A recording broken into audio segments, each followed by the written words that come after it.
പ്രകാശമേ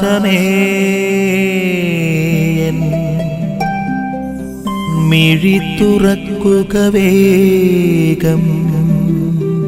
ഈശോ മിശിഹായിലേറെ പ്രിയപ്പെട്ടവരെ, കർത്താവിൻ്റെ വചനം പ്രഘോഷിക്കുന്നവരെ, കർത്താവിൻ്റെ പ്രേക്ഷിത വേല ചെയ്യുന്നവരെ തിരസ്കരിക്കുന്ന പ്രവണത എല്ലാ കാലയളവിലും ഉണ്ട്. അതുകൊണ്ടാണ് ഈശോ മിശിഹ ദൈവരാജ്യത്തിൻ്റെ സുവിശേഷം പ്രഘോഷിക്കുവാൻ, അനേകർക്ക് സൗഖ്യം നൽകുവാനും ഒക്കെ ശക്തിപ്പെടുത്തി ശിഷ്യന്മാരെ അയക്കുന്ന രംഗമാണ്. അപ്പോൾ നിങ്ങൾ ഏത് വീട്ടിൽ ചെന്നാലും അവർക്ക് അഭിവാദനം നൽകണമെന്ന് പറയുന്ന ഈശോ ഒരു വലിയ പ്രേക്ഷിത പ്രവൃത്തിയിലേക്ക് തൻ്റെ ശിഷ്യഗണത്തെ ആനയിക്കുകയാണ്. എന്നാൽ അതേസമയം എല്ലായിടങ്ങളിലും എല്ലാ കാലഘട്ടത്തിലും പ്രേക്ഷിത വേലയെ തടസ്സപ്പെടുത്തുന്ന സാഹചര്യങ്ങളുമുണ്ട്.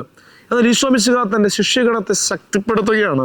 പ്രതിബന്ധങ്ങളിലും പ്രതിസന്ധികളിലും ധീരതയോടെ കർത്താവിൻ്റെ സുവിശേഷം പ്രഘോഷിക്കുവാനുള്ള കൃപ ഈ ശിഷ്യന്മാർക്ക് ലഭിക്കുവാൻ വേണ്ടി അവരെ ശക്തിപ്പെടുത്തി അയക്കുന്ന ഈശോയെ നമ്മൾ ഇന്ന് കണ്ടുമുട്ടും. നമുക്ക് ആത്മാർത്ഥമായി പ്രാർത്ഥിക്കാം.